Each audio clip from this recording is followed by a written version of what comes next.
In C++, the above simple data types are modified by prefixing the following modifiers. Whereas derived data types, these data types are constructed using simple or fundamental derived data types.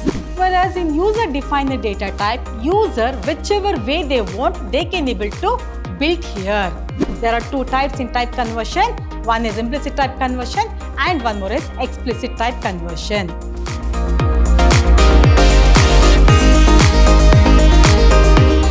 Welcome back to one and all. Myself, Vasanta, lecturer in computer science, Vidhyaashram, Pre-University College, Temple of Excellence, Mysore.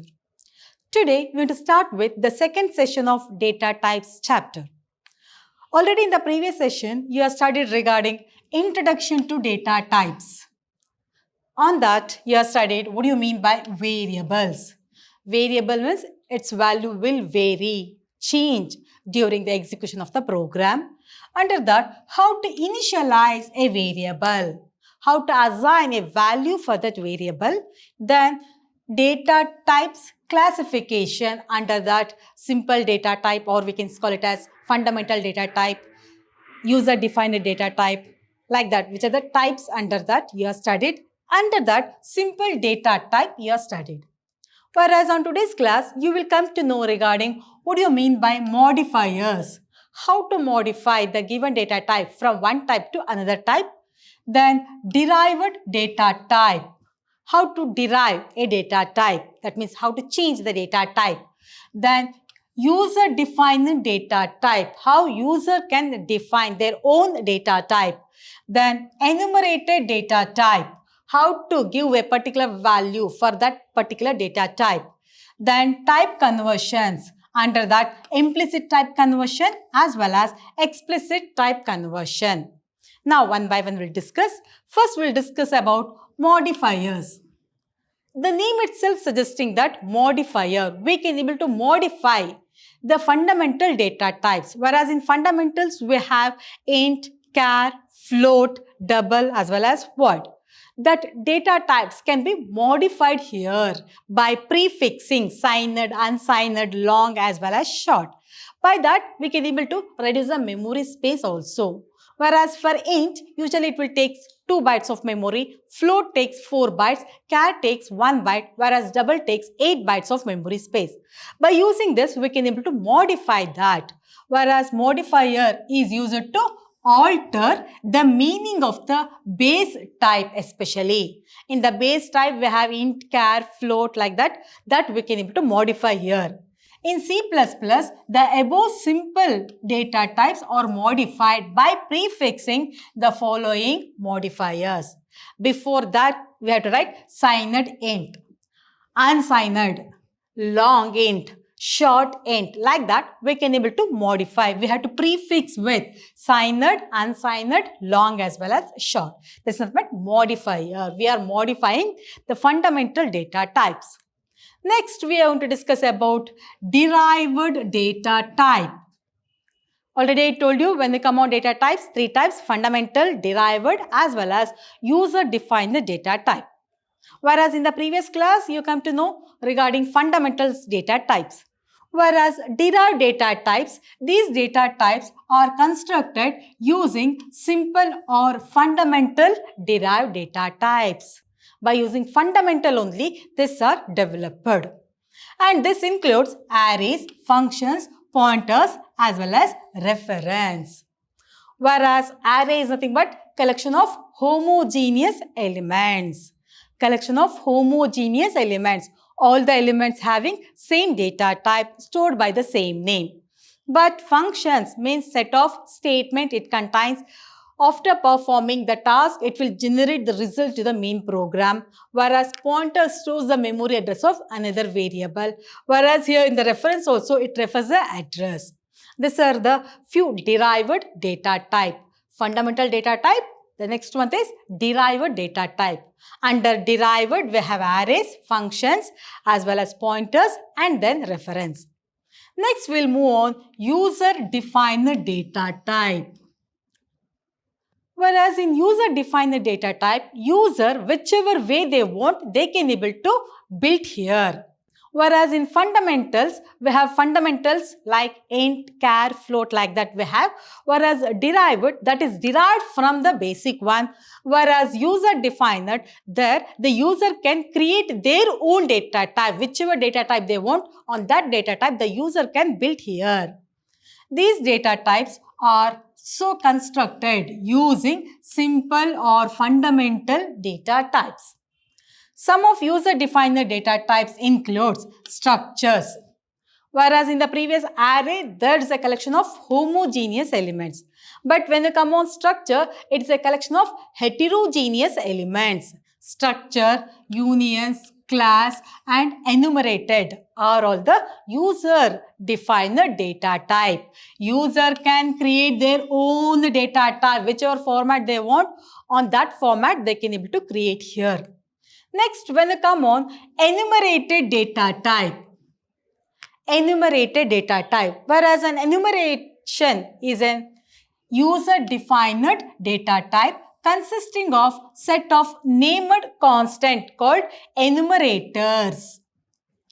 We can able to give their own values and own numbers we can able to give here.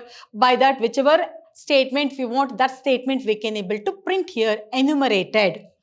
Enum is the keyword, especially here we have to use enum is the keyword, compulsory we have to use, and that assigns a value, for example 0, 1, 2, 3, like that. Automatically we can able to allocate here. This helps in providing alternative means for creating symbolic constant here. But when you come on the syntax of enumerated, compulsory first you have to write enum, then what is that tag name, then enumerated list here you have to write inside the flower bracket. Finally semicolon we have to write. While here example, enum is the keyword, then tag name we are given as color. Under that color, we are given red, blue, green, yellow, like that. Whichever color we want, that color, that options 1, 2, 3, 4, like that, we can able to give here.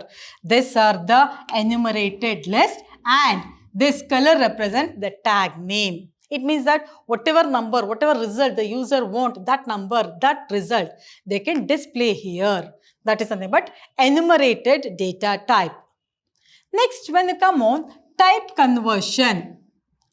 Already we know basic as well as derived as well as user-defined data types. But when you come on type conversion, there also from one type to another type we can able to convert here. When you come on the process of converting one predefined type, already whatever data type we have already defined, predefined data type that can be converted into another type of conversion is called it as type conversion. From one type to another type, from predefined to another type we can able to convert here. When you come on this type conversion, there are two types, implicit type conversion and one more is explicit type conversion. Whereas in implicit type conversion, the compiler itself convert from one type to another type automatically. Here there is no interaction of the user here. But when you come on explicit type conversion, there how the user want, on that way they can able to convert here. There are two types in type conversion. One is implicit type conversion and one more is explicit type conversion.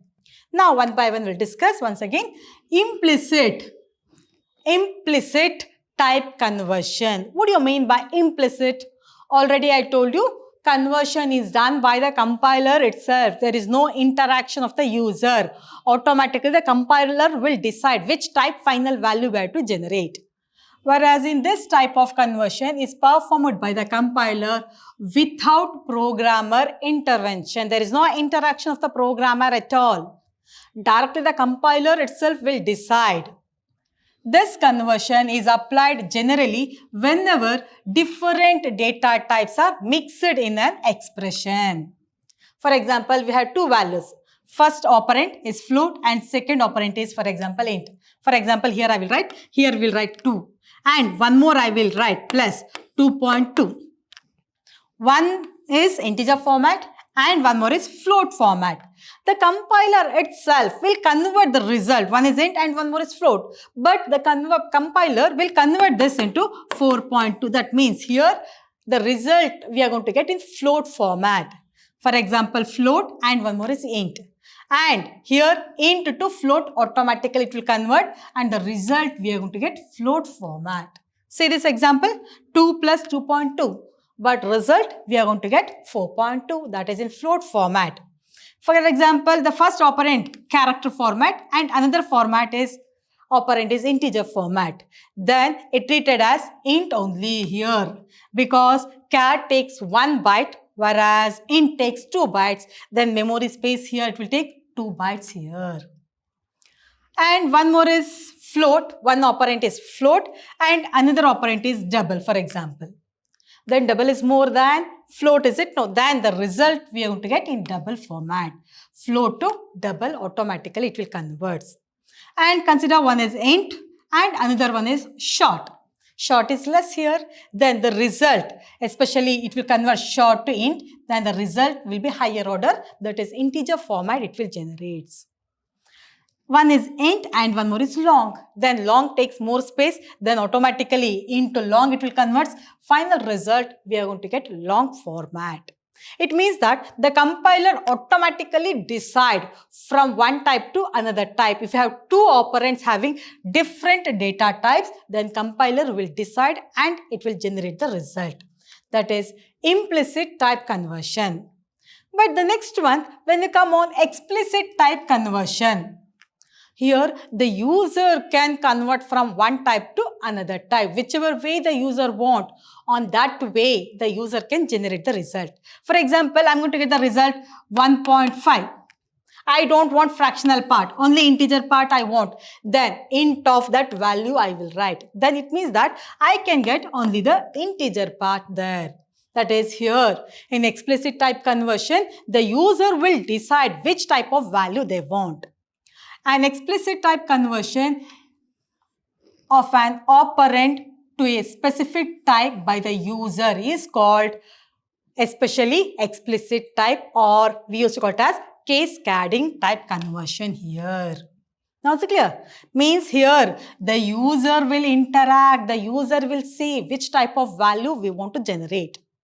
Then a variable may be converted explicitly by specifying the type, which type the user want, that type they can able to mention here.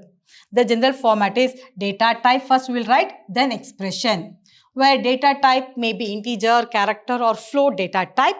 Consider int x, it means that we are declared x is integer format, then float of x we are given. It means that x is converted from int to float automatically. Here we are given float of x we are given. It means that we want to convert this integer format to float format. Now is it clear? Whereas when you come on type conversion, implicit type conversion and one more is explicit type conversion. In implicit, compiler will perform, whereas in explicit, user will perform. As when you come on important questions on this chapter, the first one, what is variable and give its declaration. Variable means its value will change during the execution of the program. How to declare? First you have to write the data type, then variable name. Whatever variable you want, you can give variable name. Variable, then finally you have to put semicolon. Like that you can able to declare. If I want to initialize, then int a equals 10, like that we have to initialize. That is nothing but what is variable, how to declare the variable. Then explain L value and R value with an example. Whereas L value will going to give the location where exactly in the memory that variable is present.